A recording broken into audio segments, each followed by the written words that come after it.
আসসালামু আলাইকুম, welcome my channel Zakaria's mom cooking. আজকে আপনাদের তৈরি করে দেখাবো দারুণ একটা নাস্তা রেসিপি। এটা নাস্তা বা পিঠা যে যেটাই বলুন, খেতে কিন্তু আলহামদুলিল্লাহ অনেক মজার আর বানাতে একদম সহজ। হাতে মাত্র 10 মিনিট সময় থাকলে খুব সহজে নাস্তাটা তৈরি করে নিতে পারবেন। চলুন তাহলে দেখে নেওয়া যাক কিভাবে আমি এই নাস্তাটা তৈরি করছি। এর জন্য এখানে আমি রুমের স্বাভাবিক তাপমাত্রার 2টা ডিম নিয়েছি। আপনারা চাইলে একটা ডিম দিয়েও তৈরি করতে পারেন, সেক্ষেত্রে সব কিছুর পরিমাণটা কমে যাবে। দিয়ে দিচ্ছি হাফ কাপ চিনি। আমি এই নাস্তাটা মিষ্টিটা একটু কম ব্যবহার করেছি, আপনারা চাইলে এখানে 1.5 কাপ চিনিও ব্যবহার করতে পারবেন। এখন হ্যান্ড উইক্স দিয়ে ভালোভাবে চিনিটা গলিয়ে নিব।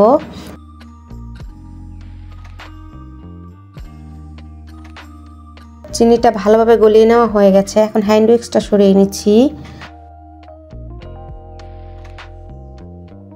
দিয়ে দিচ্ছি মেজারমেন্ট কাপের 1 কাপ প্লাস 1/4 কাপ ময়দা। আপনারা চাইলে আটা দিয়েও তৈরি করতে পারবেন। দিয়ে দিচ্ছি 1/3 কাপ সুজি, হাফ চামচ লবণ, 2 টেবিল চামচের মতো ঘি। আপনারা চাইলে এই জায়গায় সয়াবিন তেলও ব্যবহার করতে পারবেন। এখন ভালোভাবে মিশিয়ে নিচ্ছি। মিশিয়ে একটা সফট ডো তৈরি করে নিব। প্রথমে একটু আঠালো মনে হলে পরে মাখতে মাখতে দেখবেন এটা একটা সফট ডোয়ে পরিণত হয়েছে। এখানে আমার আরও কিছুটা পরিমাণ ময়দা লাগবে। দিয়ে দিচ্ছি 3 টেবিল চামচের মতো ময়দা। আপনারা চাইলে এখানে 3 টেবিল চামচের মতো সুজিও ব্যবহার করতে পারবেন। এখন আবারও ভালোভাবে মিশিয়ে নিচ্ছি। মিশিয়ে নেওয়া হয়ে গেছে, দেখতে পাচ্ছেন ডোটা কত সফটভাবে তৈরি করেছি। এখন 10 মিনিটের জন্য রেস্টে রেখে দিব। ভালোভাবে যদি আধা ঘন্টার জন্য রেস্টে রেখে দেন, 10 মিনিট পর দেখতে পাচ্ছেন ডোটা অনেক সফট হয়ে গেছে। এখন হাতে সামান্য পরিমাণ তেল মেখে নিয়েছি। এখন অল্প একটু ডো নিয়ে লম্বা করে তৈরি করে নিচ্ছি। আপনারা চাইলে গোল করেও তৈরি করে নিতে পারেন। আমি নাস্তাগুলো তৈরি করে সরাসরি ভেজে নিব। নাস্তাগুলো তৈরি করে রেখে দিলে কিন্তু নাস্তাগুলো শেপ নষ্ট হয়ে যাবে। চুলায় একটি ফ্রাই প্যান বসিয়ে দিয়েছি, পর্যাপ্ত পরিমাণ তেল দিয়ে দিয়েছি। এখন একে একে করে নাস্তাগুলো তৈরি করব আর তেলের ভিতরে দিয়ে দিব।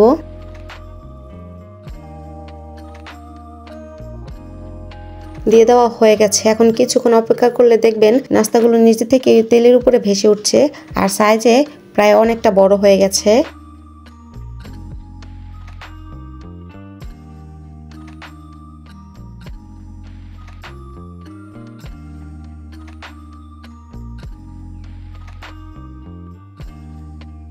এখন এক পাশ হয়ে গেলে উল্টে দিচ্ছি।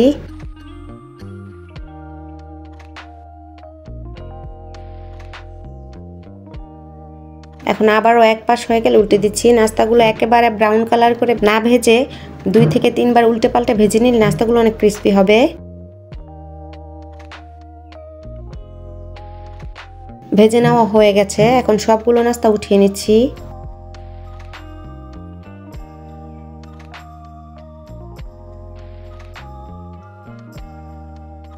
আর যারা আমার ভিডিওটি দেখতেছেন প্লিজ ভিডিওতে একটি লাইক দিয়ে দিবেন আর আমার চ্যানেলটি সাবস্ক্রাইব করে দিবেন।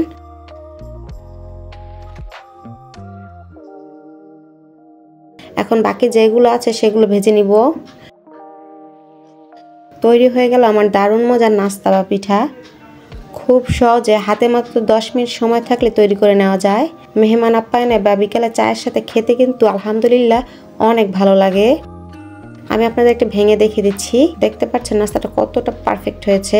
হাত দিয়ে চাপ দিলেই ভেঙে যাচ্ছে, এতটা ক্রিস্পি হয়েছে। এই নাস্তাগুলো আপনি একটা এয়ারটাইট বক্সে রেখে 3 থেকে 4 দিনের মতো সংরক্ষণ করতে পারবেন। আমার ভিডিওটি দেখার জন্য আপনাদের সবাইকে অসংখ্য ধন্যবাদ। আল্লাহ হাফেজ।